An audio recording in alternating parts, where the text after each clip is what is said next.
Welcome to the Right to Reason podcast. I am your host, Robert Stanley. I will be rebroadcasting one of my favorite episodes. This week was finals, and you may not know that I am currently working on my master's in criminal justice. I'm writing an essay on the 94 crime bill, and it is consuming my weekend, and a typical episode takes about 12 hours to edit and produce. I don't have 12 hours left in the day. I'll upload the paper to my blog on therighttoreason.com. Also, patrons will not be charged for this rebroadcast, but I really did love this recording. This guest will be rejoining the R2R podcast very soon, accompanied by one of our patrons, Bernard Lamberell. I'm looking forward to that, and I'm happy to reshare this conversation. This is a detailed Bible study with Robert Shaw. Welcome to the Right to Reason podcast. I am your host, Robert Stanley. Today, we are studying the Bible with Oxford infidel Robert Shaw.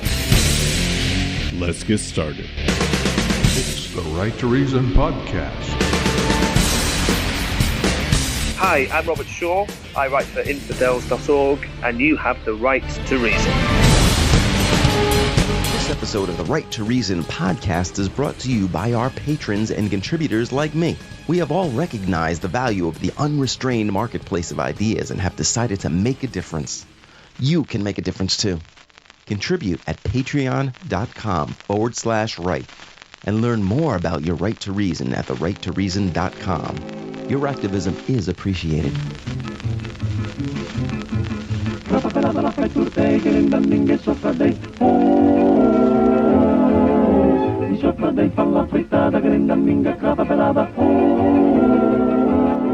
Robert Shaw was educated at the Liverpool Bluecoat School and University College London. He also holds a Master's of Science degree from Oxford University. He has taught religious studies and classics at schools since the 2000s. You can follow him on Twitter at Mr. Robert R. Shaw. Robert Shaw, how are you, sir? I'm fine, thank you. How are you? Fantastic. What's the weather Good. like in England right now?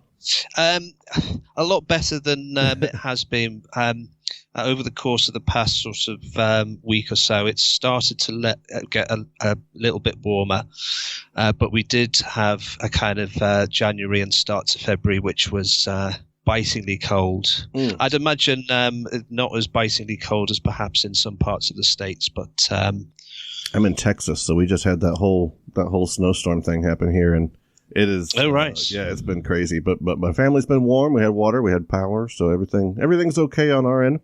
But we're not talking about me today. We're talking about you. I really appreciate a lot of your writing at infidels.org, the secular web, a drop of reason and a pool of confusion. That's something we could use more right now for sure.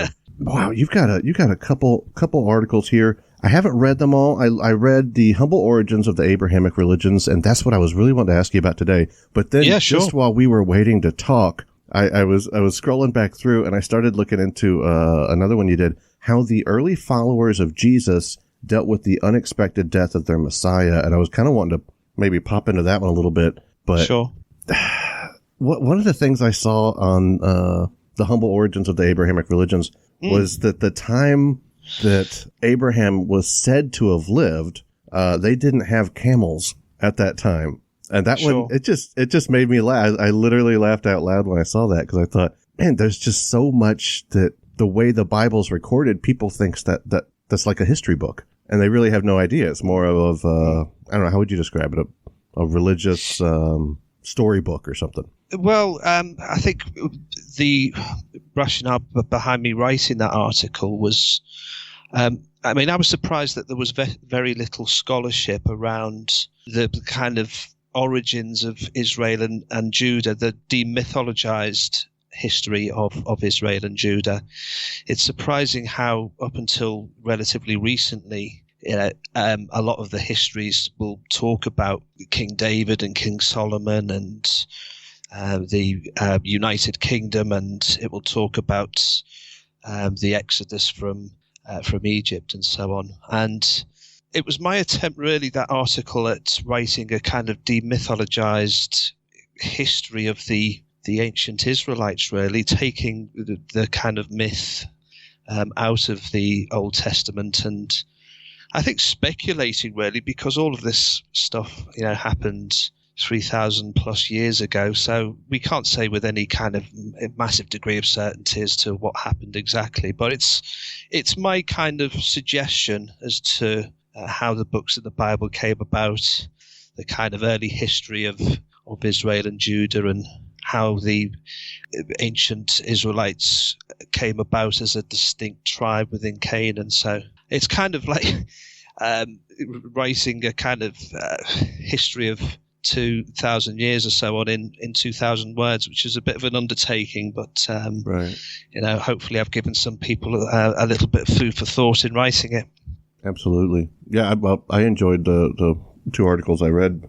I grew up in the church, and they really are proud of the Dead Sea Scrolls and evangelicalism. Am I correct in my understanding that actually does legitimize at least the fact that the story was preserved accurately? Maybe not the story's accuracy, but that the story was preserved accurately. Oh, yeah. I think the Dead Sea Scrolls kind of date back to around about sort of 300, 400 BCE. And the stories are similar to kind of what's in our Bibles today. But like you say, are those stories historically accurate? Now, I think that there's lots of historical truth in the Bible, and the Old Testament is a useful resource in telling us about the Philistines, for example. It's useful in learning about the later kings of Israel and Judah. But I think there's most Christians, perhaps not in your country, but kind of globally, accept that there's myth in there, and there's stories which have a theological truth as opposed to a historical truth. A lot of what I saw, or at least what I remember from school about, or from Western Civ class, is that a lot of the times that they mentioned something like significant happening, that there was some truth to it. For example, the Old Testament will say God sends Cyrus to protect them, in some way or another.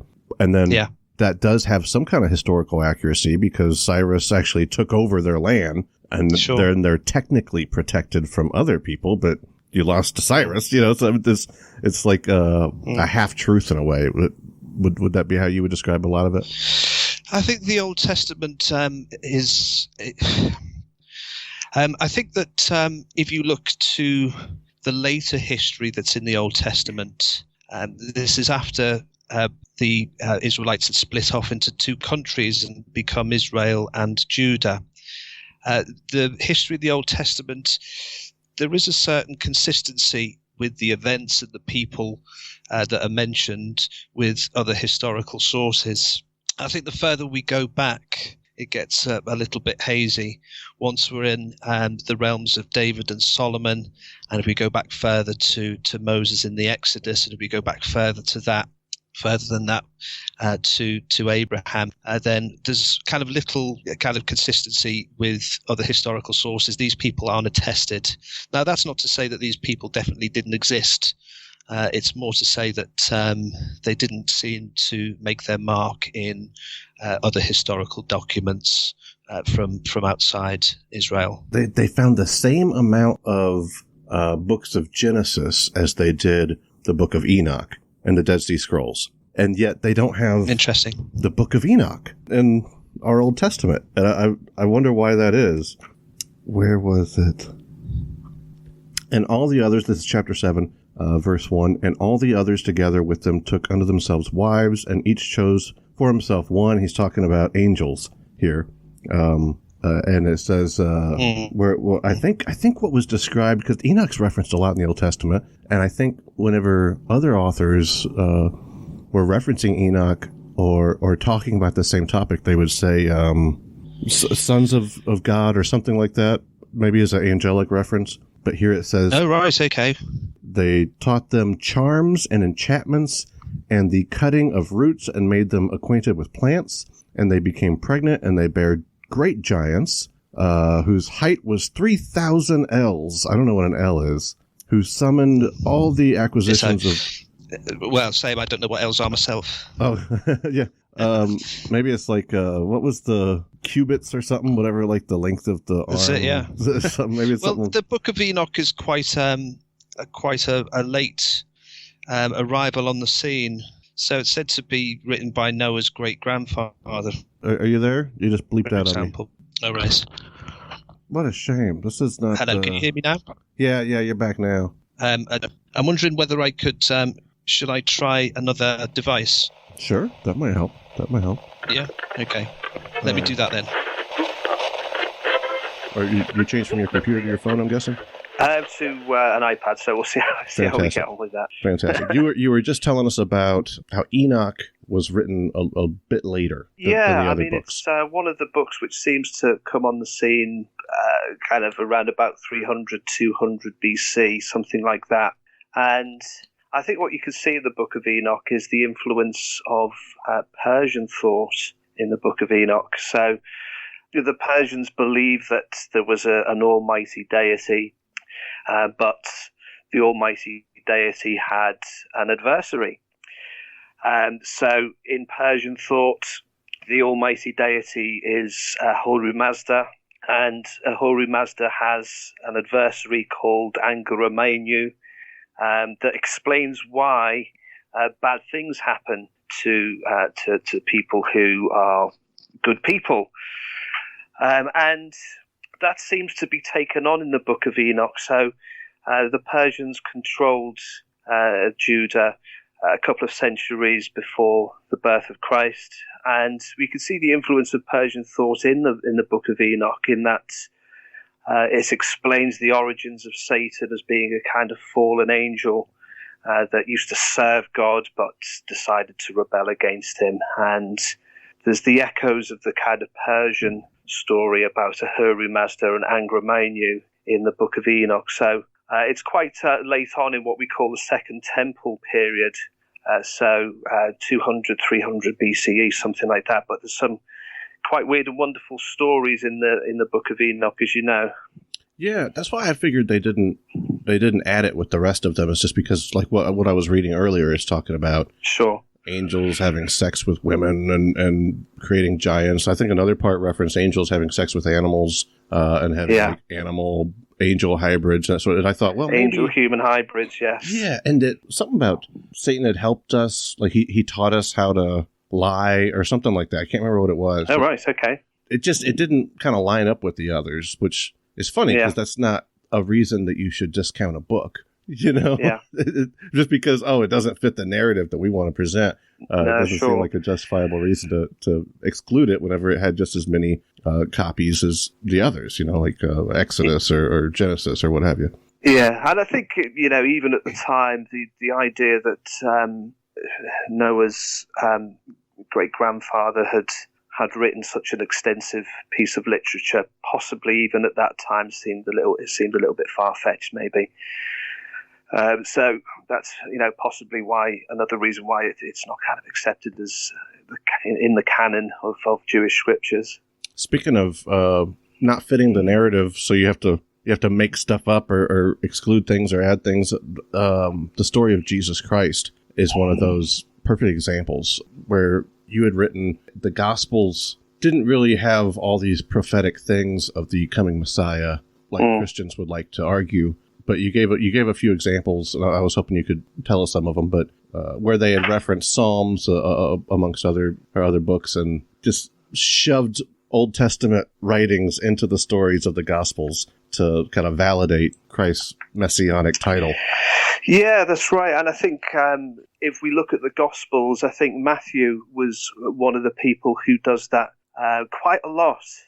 If we read Matthew's Gospel, it seems like that in every few verses there's a reference to an Old Testament prophecy that is being fulfilled.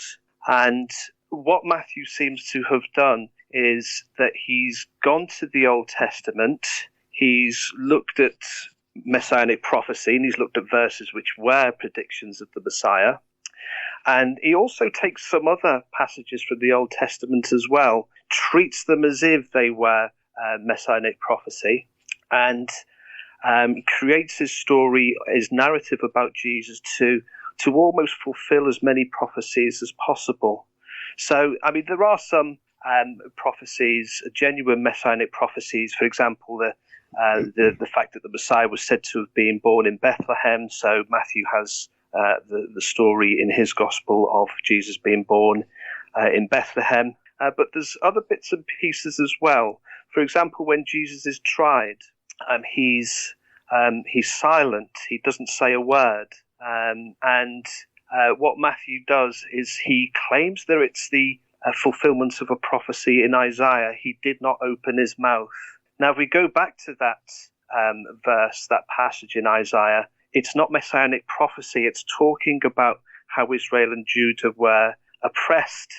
It's not looking forward to the life of the Messiah. Yeah, I noticed at one part how the early followers of Jesus dealt with the unexpected death of their Messiah. And you say, according to the Gospel of Mark, Jesus quotes the first line of this psalm from the cross, my God, why have you forsaken me? And then Mark says, Eli, Eli, lama sabachthani. I don't know if I pronounced that correctly, but it's not necessarily fulfilling a prophecy. You know, it's prophetic in the sense that he's saying the same thing from the psalm. So if he actually said it, that's cool, but that's not necessarily as at least the way I was raised in fundamentalism is, oh, look, there's more evidence that lines this up. But it's like, well, that's not evidence of anything. That's evidence that either Jesus and or Mark read Psalms. You know, well, I think an explanation for that passage being there is that either Jesus did say it, and it's reasonable if he was an observant Jew that he would have been familiar with the Psalms, and that whole psalm is a kind of cry to God from somebody who's being oppressed, someone who's in bad circumstances. So it might be historical, and you know, the fact that it's in Aramaic in the Gospels as well, possibly.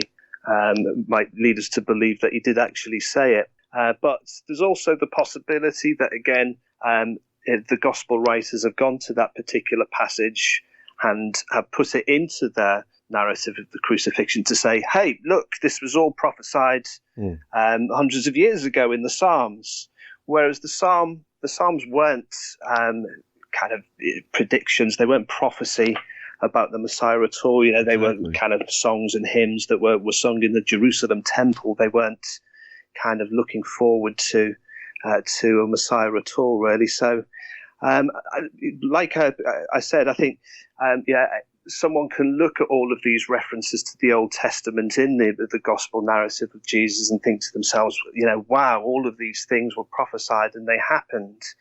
But I think a more rational kind of interpretation is to say that when the gospel writers were writing their gospels, they were trying to sell the idea of Jesus as the Messiah, and they were probably having a bit of a hard time because Jewish people had expected a king, a warrior king, who was going to usher in world peace and, you know, rule the world from the Jerusalem temple. And here we've got the early Christians trying to claim that somebody who was crucified is the Messiah. So I think in order to try and sell the idea that Jesus was the Jewish Messiah, they had to look for these prophecies and look for prophecies that weren't there in some cases, that look to passages which weren't prophecies and have Jesus fulfill them in the Gospels. Do you think he actually existed, Jesus Christ? I think yes. I'm conscious of the whole Jesus mythicism movement, and I think we need to refer to Occam's razor for deciding whether Jesus was historical.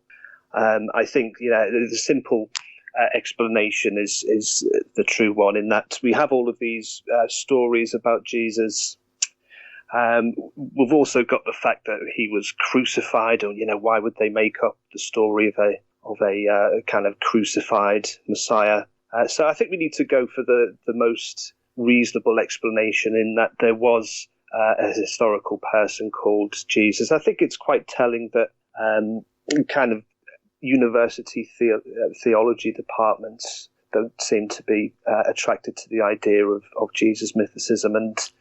And I think that when I see Jesus mythicists being interviewed and speaking, it seems to me that they've got this preconceived idea that Jesus didn't exist, and then they look for evidence to support that, as opposed to going to where the evidence takes them. It's like, and it seems to border on conspiracy theory sometimes. I think some of the kind of methods used by the Jesus mythicists. Yeah, it's like atheism taking it a little farther. Like, they're not just happy enough with there not being a god; they got to take away some dude named Yeshua 2,000 years ago as well. And the way I look at it, I guess a lot of people might call me a mythicist. I'm not in that camp. I don't think. I assume it's an amalgam of many stories of many men that were alive at the time. And I'm sure there was a focal figure that most of this applies to, but the stories were probably I think so too. Okay. Well, that's comforting that someone from your level of education on the topic thinks something similar that I do. And, what makes me feel a little better, because I'm surrounded within the atheist movement with mythicists. And anytime I talk to them, that I bring up the same point you do. It's like, well, academia doesn't really tend to support it. And on top of that, and they don't really that's not seem a reason to care in itself to reject it, of course. Sure. The fact that academia don't support it, but I don't know. It seems like a lot of these people are trying to be kind of shocking in defending something which seems a kind of a little bit outrageous, really. But yeah, I don't subscribe to it. I've read the books of Richard Carrier on this topic. I'm not sure whether you have or not, but I dabble. So some of the explanations that he comes up with, it's very kind of very convoluted, and I think with the evidence that we have, and the fact that there's evidence of Christianity and existing quite early on in the first century. I just can't see how it would happen if it was a kind of person that had been made up. Another author that likes to write on that topic is David Fitzgerald, and we've had him on a few times. And one of my favorite episodes is him talking to a Christian apologist that regularly frequents the show named Kelly Clemenson, and every time Kelly says something false, David interrupts him, and Kelly gets completely pissed off. It is. I feel bad for it, because it's an example of how just poor a moderator I am. But it is hilarious to listen to. Another guest, former guest and a Christian apologist, wrote something that I wanted to read to you. Caleb Graves was talking to me about some of the concerns that he has with the prophecies that Jesus made. And he says, when I read the Gospels in high school, I was troubled by passages that explicitly said the end of days would occur within the lifetime of the disciples. It still troubles me today. In Matthew 24:3, and remember, this is a Christian writing this, so I appreciate the honesty, because, I'm thinking, but I'll finish it, you'll see my point. Matthew 24:3, the disciples ask, what will be the sign of your coming and of the end of the age? Jesus describes the destruction of the temple, verse 4 through 18, and then says that immediately, that's verse 19, after the, I quote, stars will fall from the sky, which is just, in quote there, about just a ridiculous concept, from not somebody that would be a deity, as I was taught. Stars falling from, like the size of the star isn't even understood by this guy that's supposed to be omniscient incarnate. Regardless, after the stars will fall from the sky, and they, quote, see the Son of Man coming in the clouds of heaven, end quote. In other words, immediately after the fall of the temple in 70 CE, Christ was supposed to return. That is why Jesus could say, when you see, hear, etc. To clarify this, Jesus says that this generation will certainly not pass away until all things have happened. So, I mean, that to me, I appreciate the confession of doubt from a believer, that can actually say that. I don't know why you would still hold on to your faith thereafter, but if you're aware of this problem, but regardless, that should be enough right there, I would think, Robert, that we could say. I think it's quite interesting that the gospel writers that include that saying of Jesus is Mark and Matthew, like you say, and they're as far as most of kind of scholars are concerned, they're the first two gospels to have been written. That that before all of the disciples are dead, the Son of God will return, and so on. And in the later gospels, Luke and John, there's no kind of saying from Jesus that where he says something like that. it's almost like kind of the writers of the later Gospels, Luke and John, were kind of conscious of the fact that, hang on, this hasn't happened. So we don't have Jesus saying anything like that in Luke and John. And it's interesting as well that in Mark, which most scholars think is the first gospel to have been written, Jesus talks about a kingdom of God, that there is going to be literally a kingdom ruled by a king, and Jesus is going to be the king of that kingdom. Yeah. And later Gospels, it becomes a more kind of spiritual thing. The kingdom of God becomes something which is a bit more spiritual as opposed to a literal kingdom. But you're right. I mean, in the early Gospels, he says that everything is going to happen before you all pass away, and it didn't happen. Oh yeah, I work in my day job in pharmaceuticals. A surprisingly large number of Mormons in Texas. Okay, I don't know how that occurs, but they seem to move toward the Austin area, perhaps. But because I challenged my coworkers with this very point, and the Mormons just have the best defense for it, in my opinion. It doesn't validate their religion in any way, but it certainly solves so many problems that you and I have talked about thus far. As they say, sure. Oh well, the Bible's not inerrant; it was written by men. But we have, the golden plates from Moroni, the angel. Okay, so it's been corrupted. Right. We have the original one, even though it came after all the others. That's just what men wrote, and it's very helpful, very useful. Which kind of makes me wonder, like, well, if the thing that Moroni wrote, you believe in that because of Jesus Christ, and Jesus Christ is because of the Old Testament, but all the Jesus Christ and Old Testament stuff isn't accurate, then the whole reason you believe in your new faith, which is actually the old faith,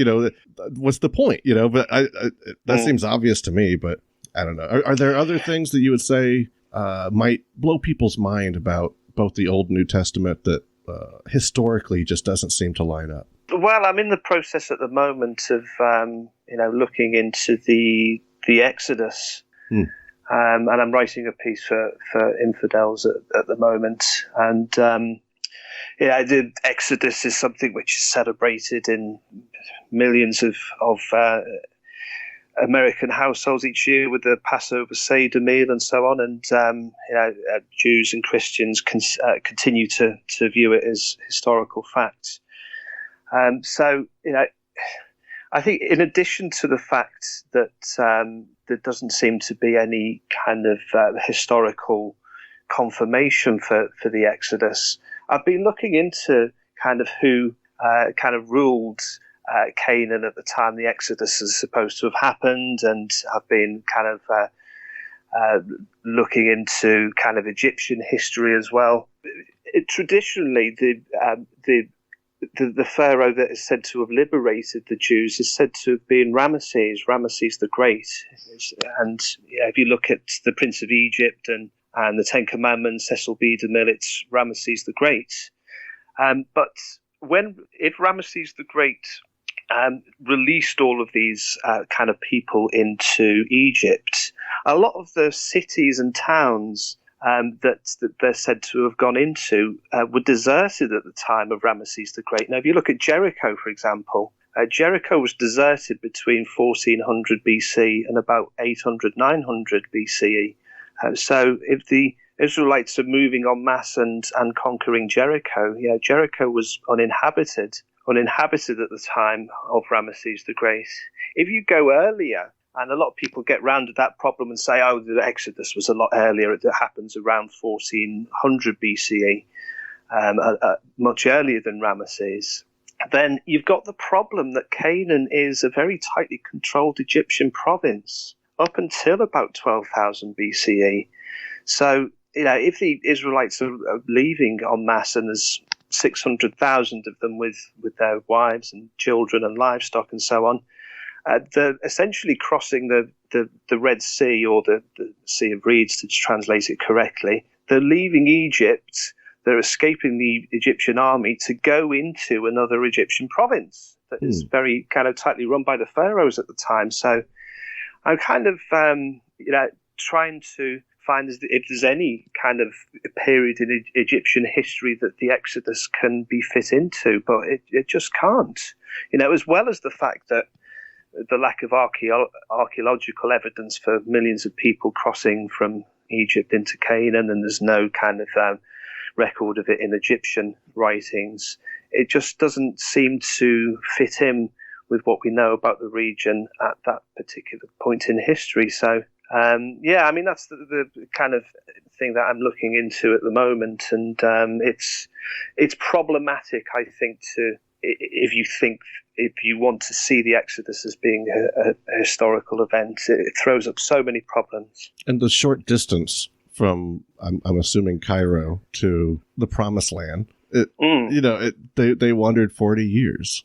Well, 40 years, and if you're in the desert for 40 years as well, you're going to leave some sort of trace. And archaeologists have found traces of people who were living 1,000 years before the Israelites are said to have moved to Canaan from Egypt. They're able to find traces of kind of quite small groups of nomads, but traces of some 2 million people going from Egypt to Canaan is they haven't found. Now, interestingly as well, Jesus talks about the Exodus as being historical. Jesus talks about Adam and Eve as being historical as well. So while you're talking here, I'm typing in the location. I want to see exactly the distance. It's such a short. Let me see here. I want to do. I think if you are kind of walking it would take you quite a long time. All right. So walking from Cairo to Canaan is 41 hours. Oh, right. Okay. That can't be right. Well, of course, the Bible frames it as being that can't be right. A kind of punishment for disobedience and unbelief, doesn't it? So that's the explanation. I guess, but for the kind of 40 years. That's nuts. Well, maybe we have roads now that there weren't. There would be roads that even back then, though, right? There would be paths of some description, I'm sure. That is so crazy, and it looks like they do cross a river. It doesn't record it as the Red Sea. It just says it's the Nile. So I guess I think that the Red Sea is a kind of is a mistranslation. Okay. Sea of Reeds, I think, is the literal translation from the Hebrew, which became Red Sea. That's just part of the Nile, then. Looks like no idea. I think people are still sort of debating where the Sea of Reeds is to this day. I think, but it's such a ridiculous story. I don't understand. It is such a focal point of all Jewish history and Christian history. Well, indeed, yes. I don't understand how that happens. I think many Christians, beginning to kind of interpret it as a kind of allegory, or it's there to communicate theological truths as opposed to historical truths. And I think some portions of the kind of Jewish community are kind of realizing that it's a bit of a step to actually see this as historical based on what we know now from the histories of Egypt and the history of Israel and Judah. Let me run something past you that I've been wanting to ask you ever since we were talking via email. One of our patrons is named Bernard Lamberel, and he wrote this book, quite a long title, The Covenant on the Origin of the Abrahamic Faith by Means of Deification. But one of the chapters in this book is saying that when Sodom and Gomorrah was punished by God via fire, and he leveled their city, presumably because of their homosexuality. That's at least how it seems to be written. Maybe, if you look at the Old Testament, he was really mad about the angels, attempting to rape his angels. But the way that modern evangelicals in the U.S. interpret it is, that's gays. That's why they were punished, was for being gay. And that's just a very common Christian understanding of that story. But he says what actually happened is that was Cyrus sending two of his, what do you call it? Whenever you, like a messenger, right? It was like in that movie 300. Where he sends a city messenger? Yeah, like don't shoot the messenger. Or he says that he had actually sent these two messengers to the city, but instead of like King Leonidas and 300, kicking somebody into a well or a hole or something, that they raped these men.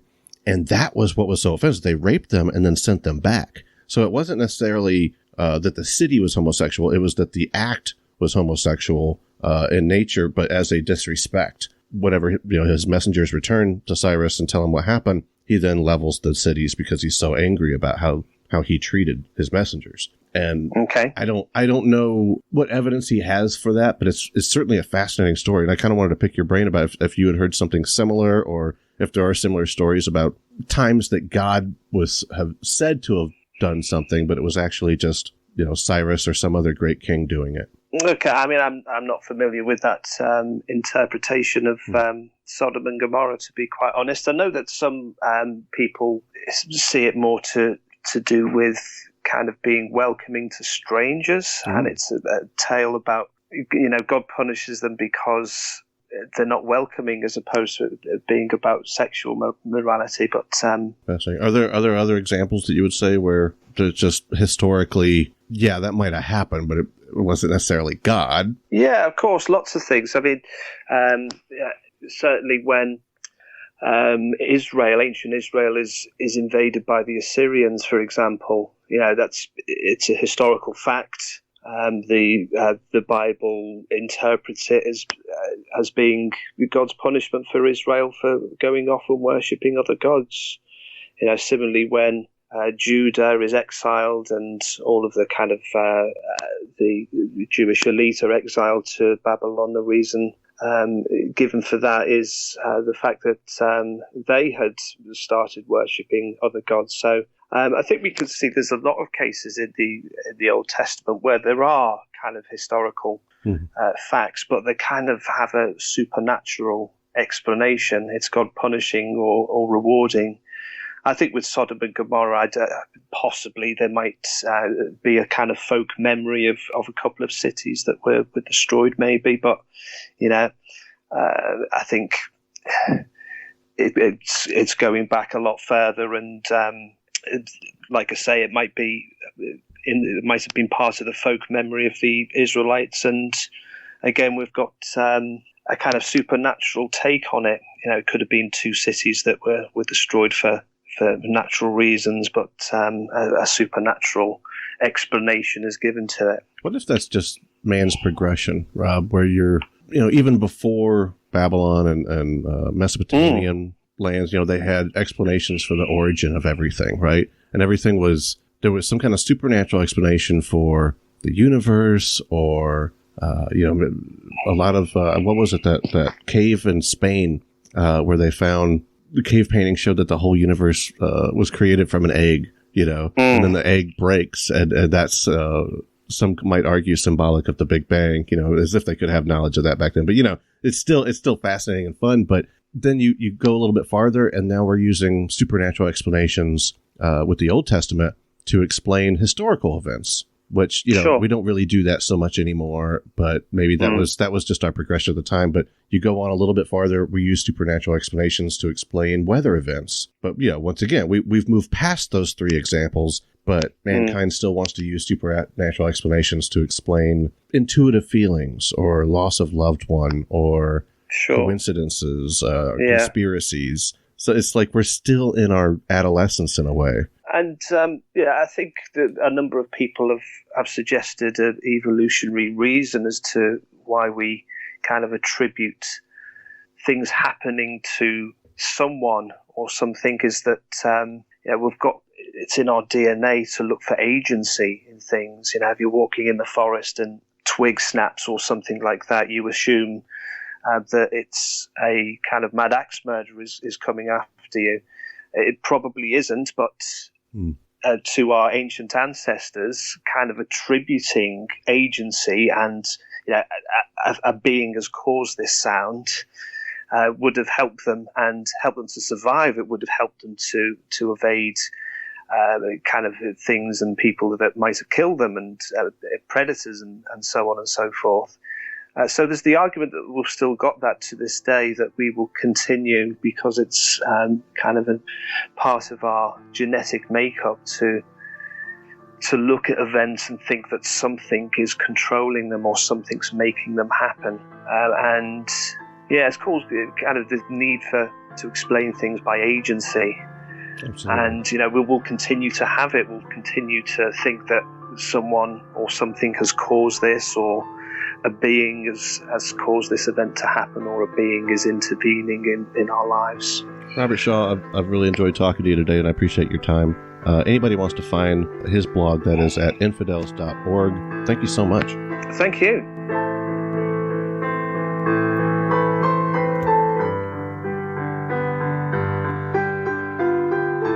Thank you to London Rob. Thank you to Dave Blair at daveblairmusic.com. Thank you to feedspot.com for promoting the Right to Reason to the top 10 atheist podcasts.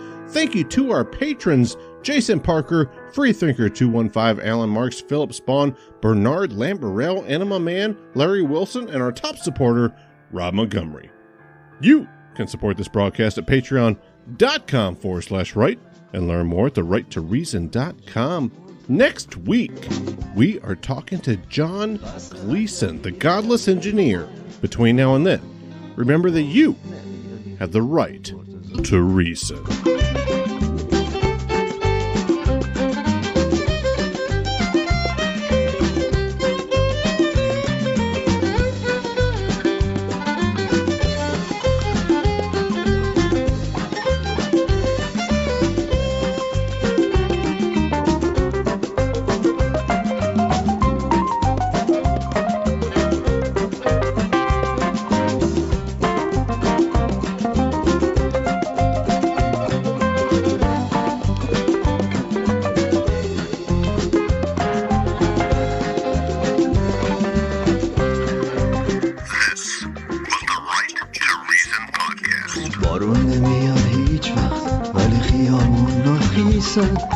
گاوای میانه رو در حال مذاکره با رئیس کارخونه سوسیسن. مرتضی